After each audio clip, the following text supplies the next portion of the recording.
2 action. There's 2 games we pulled out here to look at.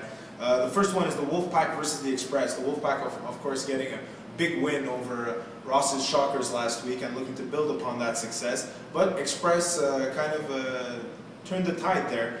Ross is going to talk to us about that game.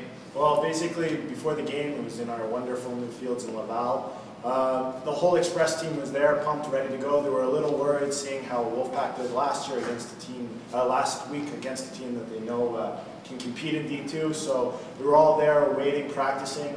Wolfpack got there a little late, and we had to wait the normal 5 minutes. They stormed onto the field, and to Express's shock, they scored right out of the gate, kind of hit Express onto its heels.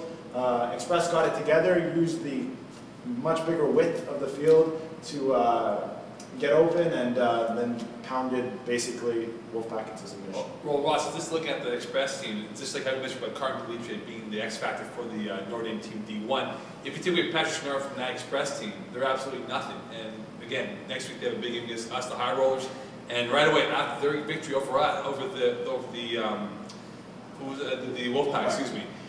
They were just shit talking with us, smack talking with us, well not excuse my language, smack talking with a lot of guys on the high rollers. So these guys really want to play the big boys, and I think they want to get a little smacking going on here. I think that if you stop Chenard on the Express, if you limit him and his mobility in the backfield, you'll pretty much have a good handle on their offense. Their defense is very fast.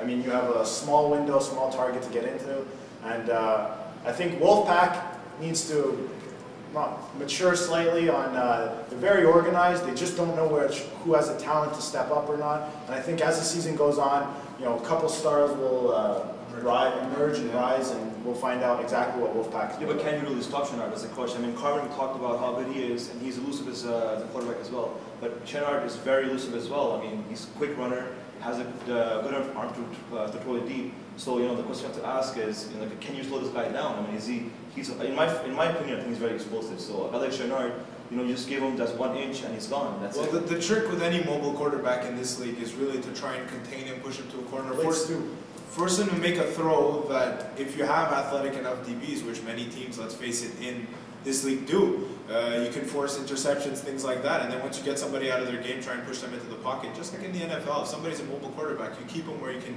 control him and force him into making the bad play. I mean, I think that's the only way to stop. And I think that maybe Chenard relies too much on his mobility and not his arm. So that kid, you know, obviously bringing away, he becomes like Michael Vick, where he doesn't want to throw as much as he wants to run. Don't worry, the High Rollers have a game plan intact for Mr. Chenard next Saturday. We'll be back on that one. Look forward to that one. Don't worry about that. The other game we wanted to look at was Red Army defeating Turf Toe Inc. By a score of 41-27. Red Army really opening some eyes these past couple of weeks. They're at a 2-0 record. Mo's going to talk to us about that game. Yeah, you know what? I mean, the Red Army have opened up some eyes the last 2 weeks of the season. And look, Matt Connell, the star quarterback from Mingo Van Mid, plays for the Red Army. He was Matt Connell-esque yesterday against the Turf Toe, throwing, making incredible passes. In fact, on my X's and O's segment, I will break down the Miguel / Red Army offense and talk about the success that they had. And I'm telling you right now, the Red Army is a team to look out for because of the fact that Connell has that team playing on all cylinders right now. His throws, his receivers, who he has chemistry with back from the McGill days up till now, have been excellent. And I'm telling you right now, this team's a dark horse to look out for in the division. Well, I think that's something that's kind of underrated in this league is chemistry. Something that when you go up and you play with the same guys, it really makes a huge difference. That's why kind of we always talk about these superstar teams that are put together where most of the players don't know each other. It's always difficult. It takes time for the chemistry to emerge. But really, when you have a team where everybody knows what they've got to do, what role they've got to play, one guy knows he's the leader, the other guy knows he's the role player. I think a good example of teams that are put together based on talent and not chemistry was the Titans in spring, where they had Rick Cummings, Chenard, and Sesevic, and they still didn't make the playoffs. I mean, and that's a core to any. Honestly, I'll tell you, going back to the Titans in spring, their main problem was they didn't have Chenard as quarterback until late in the season, and when they started making a late run, they missed the playoffs, I think, behind you guys by like 1 point or something. So 1 yard against the Monarchs. But the perfect team, we would discuss in terms of chemistry, is a team like Demons, where they all know they have a certain role, and they know they have one voice in the huddle, that's Carmen Pelice again. And teams like that I find will go further than teams who are just put together and have just all superstars. Kind of like the High Rollers. Well, don't worry about us. All right, Rollers, look out for the Express. We're coming for you guys next week. All right, so we'll see if most predictions come true, and we'll be back with some D3 action right after this.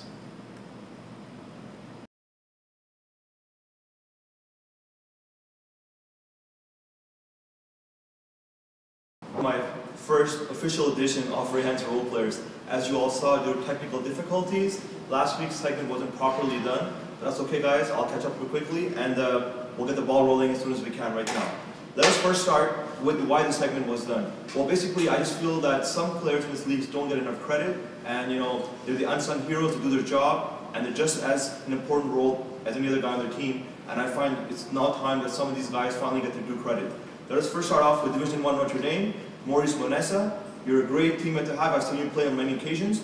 You're a great shutdown corner. You have good hands as well. You had an interception already in D1 first week, and keep up the good job. You're doing a wonderful job for Notre Dame, and trust me, your efforts aren't gone unnoticed. Second guy I'm going to mention from D1 is Rafi Kazanian of the Wolverines. Rafi had a really big pick for a touchdown in D2 a couple of years ago for a championship. Even in D1, he stepped up his game. The guy's playing a good shutdown corner. Another good option for Tony Tibet on the offense as well. Rafi Kazanian, you are an unsung hero, and keep up the good work.